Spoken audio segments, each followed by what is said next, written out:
Hello दोस्तों, start करते हैं हम लोग आर्टिकल का पार्ट 2 जो मोस्ट इम्पोर्टेंट है आरआरबी एनटीपीसी के लिए और ग्रुप डी के लिए भी। चलिए स्टार्ट करते हैं वीडियो को।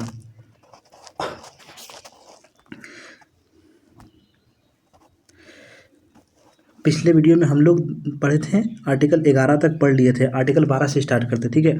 चलिए स्टार्ट करते हैं। आर्टिकल 12 में क्या है? राज्य की परिभाषा। आर्टिकल 12 में बोलेगा क्या है? तो राज्य की परिभाषा, सिर्फ राज्य की परिभाषा है। उसके बाद आर्टिकल 13 में क्या है? आर्टिकल 13 में मौलिक अधिकारों के विरुद्ध बनाई गई किसी भी कानून का निरस्त होना, मतलब कि राज्य कोई भी ऐसा कानून नहीं बना सकता है जिससे मौलिक अधिकारों का हनन हो। राज्य कोई भी ऐसा कानून नहीं बना सकता है जिससे मौलिक अधिकारों का हनन हो। वही आर्टिकल 13 में स्थित है, ठीक है। उसके बाद आर्टिकल 15 में क्या है? धर्म, जाति, मूल, वंश, नस्ल, लिंग एवं स्थान के आधार पर भेदभाव या विभेद पर प्रतिबंध, मतलब कि राज्य जो है धर्म, जाति, मूल, वंश, नस्ल, लिंग के आधार पर भेदभाव नहीं कर सकती है। प्रतिबंध है, उस पर प्रतिबंध है, ठीक है। उसका 15(3) में क्या है? 15(3) में राज्य चाहे तो महिलाओं तथा बालकों के लिए विशेष प्रावधान कर सकता है, यानी कि स्पेशल प्रोविज़न जो है महिलाओं और बालकों के लिए राज्य चाहे तो कर सकता है, ठीक है। आर्टिकल 15(3) में है, 15(3) में है, ठीक है। आर्टिकल 15(4) में क्या है? तो राज्य चाहे तो सामाजिक रूप से शोषित मतलब SC ST OBC के लिए विशेष प्रावधान कर सकता है, special provision. SC ST OBC के लिए स्पेशल प्रोविज़न कितना में है? 15(4) में है। और 15(3) में बोलेगा तो महिलाओं और बालकों के लिए स्पेशल प्रोविज़न है, ठीक है। ये सब ध्यान रखिए, महत्वपूर्ण आर्टिकल है, बहुत इंपॉर्टेंट आर्टिकल है। उसके बाद 15 का हो गया। और 16 में देखते हैं। 16 में क्या है? लोक नियोजन के विषय में अवसर की समता। लोक नियोजन में अवसर की क्षमता केवल नागरिकों के लिए है, ये तो मैंने क्या हल्का है, 16 है। उसके बाद 16(4) में क्या है? पदों पर SC और ST का आरक्षण का प्रावधान। 16(4) में पदों पर, मैंने पदों मतलब कौन चीज़ जो गवर्नमेंट जो बताया है तो उसमें जो SC ST को रिलैक्सेशन मिलता है, तो इसी आर्टिकल के तहत इस प्रावधान किया गया है।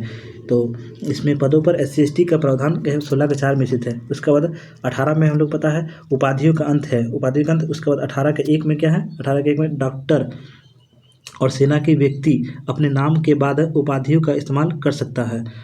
कोई भी डॉक्टर है या सेना का व्यक्ति है तो अपने नाम के बाद उपाधि का इस्तेमाल कर सकता है, सेवानिवृत्ति के बाद भी, जैसे रिटायर हो जाता है उसके बाद भी कर सकता है। 18(1) में है, ठीक है। उसके बाद 18(2) में क्या है? भारत का कोई भी व्यक्ति विदेश से किसी भी सम्मान और उपाधि को ग्रहण नहीं कर सकता है, मतलब कि 18(2) में विदेश से कोई भी, भारत का कोई भी व्यक्ति जो विदेश से समान उपाधि को ग्रहण नहीं कर सकता है। और उसी का ऑपोजिट बोल देगा क्या है? तो हाँ, यहाँ पर 18(3) में क्या है? कोई भी व्यक्ति किसी भी विदेशी उपाधि को केवल राष्ट्रपति की अनुमति से ही ग्रहण कर सकता है। इसमें राष्ट्रपति पर जोर दिया है, जैसे विदेश से कोई भी उपाधि मिला है तो बिना राष्ट्रपति की अनुमति से वो ग्रहण नहीं कर सकता है, राष्ट्रपति की अनुमति उसको चाहिए, उसके बाद ही ग्रहण कर सकता है। 18(2) में क्या है? वही मैंने कि सिंपल से बोलते हैं कि कोई विदेश से जो भारतीय व्यक्ति है किसी विदेश से किसी भी सम्मान और उपाधि को ग्रहण नहीं कर सकता है। इसमें कल राष्ट्रपति पर जोर दिया है, राष्ट्रपति की अनुमति लेना अनिवार्य होगा यदि ग्रहण करता है तो। 18(3) में है, बढ़िया से उसको थोड़ा देख लीजिएगा 2-3 बार, तब याद हो जाएगा। उसके बाद 18(4) में क्या है? कोई भी व्यक्ति अपने नाम के साथ राष्ट्रपति द्वारा दिए गए सम्मान या उपाधि का इस्तेमाल अपने नाम के साथ नहीं कर सकता है। देखिए हम लोग 2 में पढ़े थे, 2 में क्या पढ़ते थे? 2 में पढ़ते नहीं कर सकता है। भारत का कोई भी व्यक्ति किसी विदेशी सम्मान उपाधि को ग्रहण नहीं कर सकता। इसमें वही बोला है थोड़ा सा, कोई भी व्यक्ति अपने नाम के साथ राष्ट्रपति द्वारा दिए गए सम्मान या उपाधि का इस्तेमाल अपने नाम के साथ नहीं कर सकता है। इससे रिलेट करके याद रखिए 2 और 4 में दोनों नहीं वर्ड जुड़ा हुआ है, तो इस तरह याद रखिएगा 2 और 4 में दोनों नहीं, यानी कि राष्ट्रपति द्वारा कोई भी सम्मान या उपाधि जैसे दिया जाता है तो इस्तेमाल नहीं कर सकता है कोई भी व्यक्ति अपने नाम के साथ राष्ट्रपति द्वारा दिए गए सम्मान या उपाधि का इस्तेमाल अपने नाम के साथ नहीं कर सकता है, ठीक है। उसके बाद 18 का आर्टिकल 359 में क्या है? एक तो लिख दिया यहाँ पर 359 का, तो इस अनुच्छेद के तहत राष्ट्रपति को अधिकार है कि आपातकालीन स्थिति में हमारे मौलिक अधिकार को छीन सकता है। यानी जैसे आपातकालीन स्थिति जैसे होता है तो राष्ट्रपति का अधिकार है कि हमारे मौलिक अधिकार को छीन सकता है। और कौन कौन सा आर्टिकल को छीन सकता है? तो आर्टिकल 19 को सिर्फ छीन सकता है, ठीक है। और 20 से 21 को नहीं छीन सकता है। यहाँ लिखे नोट में, आपातकालीन स्थिति में तहत सरकार हमसे सबसे पहले आर्टिकल 19 को छीन सकता है।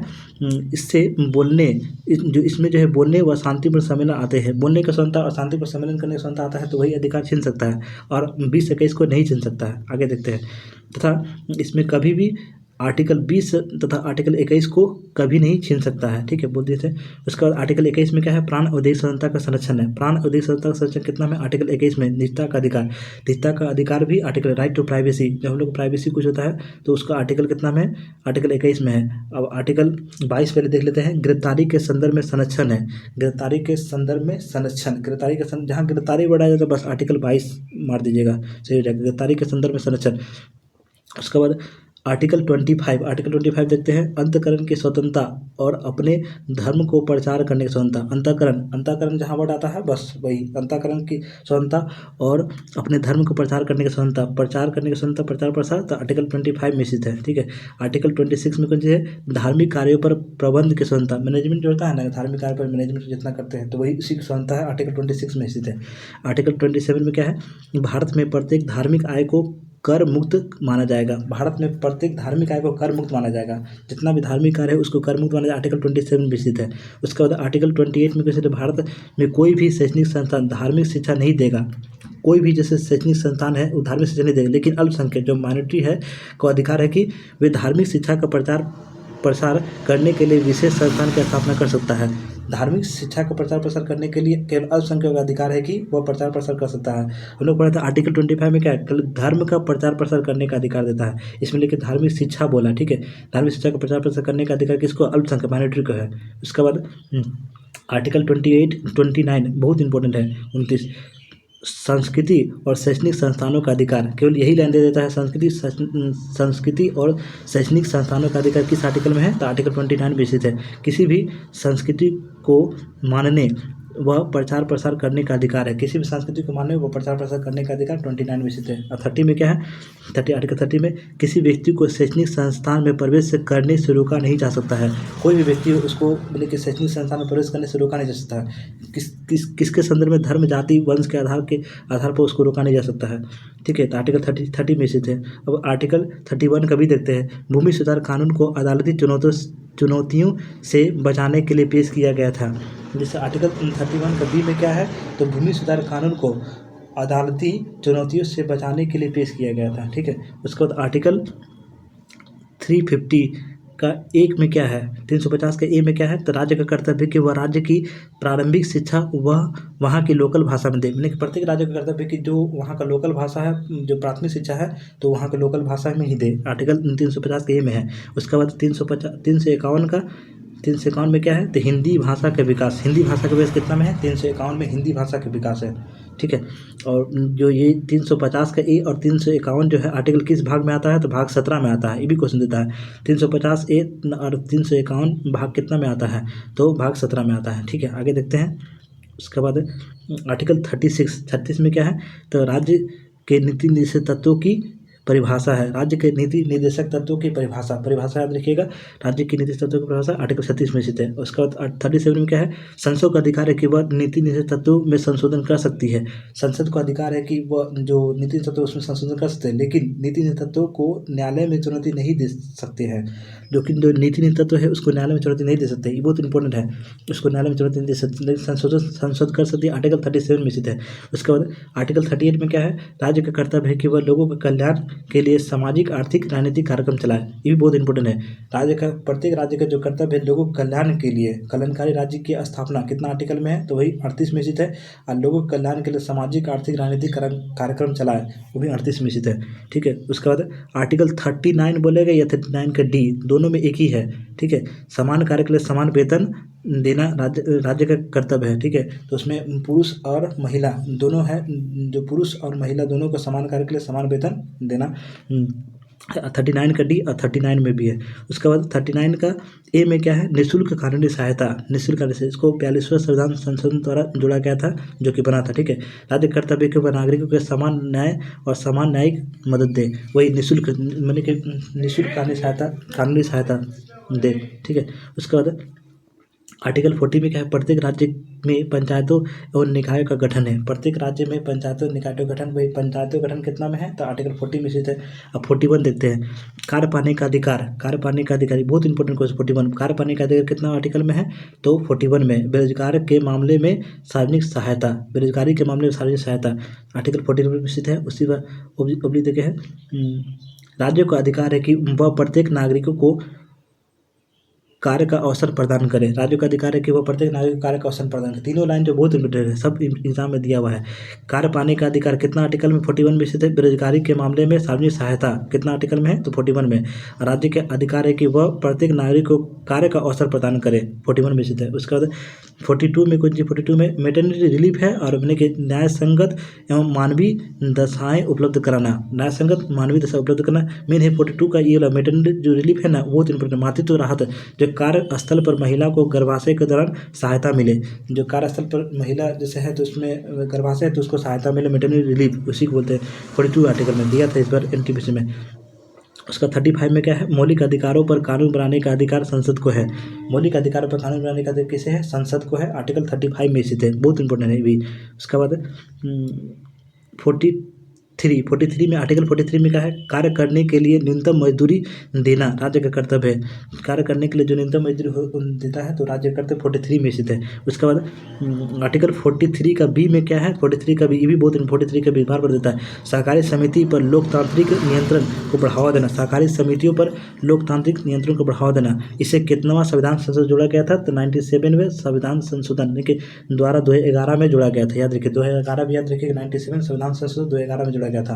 उसके बाद 43 का ए में क्या है, तो उद्योगों के प्रबंध में कर्मचारियों की सहभागिता, जो उद्योगों के प्रबंध में कर्मचारियों की सहभागिता कितना 43 का ए में है। 43 का ए में उद्योगों के प्रबंध में कर्मचारियों की सहभागिता है, ठीक है।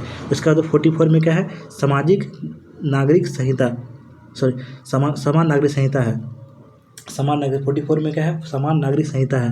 45 में क्या है, राज्य का कर्तव्य है कि वह राज्य में 6 से 14 वर्ष के बच्चों को निःशुल्क अनिवार्य शिक्षा दे। देखिए 6 से 14 वर्ष के बच्चों निःशुल्क अनिवार्य शिक्षा दे, कितना आर्टिकल में है, तो आर्टिकल 45 में। आर्टिकल 45 में एक तो निःशुल्क कानूनी सहायता जो है, निःशुल्क शिक्षा जो है 21 का ए में भी है, 21 का ए, उसमें निःशुल्क शिक्षा है, ठीक है। उसके बाद 46 में क्या है, राज्य के अनुसूचित जाति तथा एवं जनजाति के सुधार के लिए कल्याणकारी कार्यक्रम चलाए। 46 में कुछ है, जो SC ST जो है उसके लिए सुधार के लिए कल्याणकारी कार्यक्रम चलाए। राज्य के अनुसूचित जाति एवं जनजाति के सुधार के लिए कल्याणकारी कार्यक्रम चलाए, 46 में है। उसका 47 में क्या है, राज्य को जीवन स्तर को बढ़ाने के लिए कदम उठाने का निर्देश देता है। राज्य जो जीवन स्तर को बढ़ाने के लिए कदम उठाने का निर्देश देता है। या तो बोल सकते हैं नागरिकों के स्वास्थ्य को कायम रखने के लिए राज्य चाहे तो किसी भी खाद्य या पेय पदार्थ को प्रतिबंध कर सकता है। हमने कि टोटल इसमें है कि जैसे नागरिक को स्वस्थ रखने के लिए राज्य किसी भी खाद्य पदार्थ या पेय पदार्थ को प्रतिबंध लगा सकता है, उसका अधिकार है 47 में है, ठीक है। उसके बाद 48 में क्या है, 48 में कृषि एवं पशुपालन का विकास, कृषि पशुपालन का विकास है। और गौ संरक्षण नियम भी है। गौ संरक्षण नियम कितना आर्टिकल में, 48 में है। और कृषि पशुपालन के विकास 48 में है। उसका तो 48 का ए में क्या है, ये बहुत इंपॉर्टेंट है। 48 के में पर्यावरण संरक्षण करना भी राज्य का काम है। पर्यावरण संरक्षण करना राज्य का काम है। पर्यावरण और वन्य जीव की सुरक्षा, पर्यावरण एवं वन्य जीव की सुरक्षा कितना में है, तो 48 का ए में है। उसके बाद 51 में क्या है, 51 में आंतरिक एवं बाहरी शांति बनाए रखने भी राज्य का कर्तव्य है। आंतरिक और बाहरी शांति बनाए रखना राज्य का कर्तव्य है, 51 में स्थित है। आंतरिक और बाहरी शांति बनाए रखना कितना में है, तो 51 में स्थित है, राज्य कर्तव्य है। इस पे 1-2 बार देख लीजिएगा तो याद हो जाएगा, थोड़ा सा है इसमें आर्टिकल याद करने लायक, ठीक है दोस्तों। इतने तक था, अब मिलते हैं नेक्स्ट पार्ट में, नेक्स्ट वीडियो में। आगे इस वीडियो के लिए आप चैनल को सब्सक्राइब कर सकते हैं। यदि वीडियो बढ़िया लगे तो लाइक भी कर दीजिएगा, ठीक है। धन्यवाद।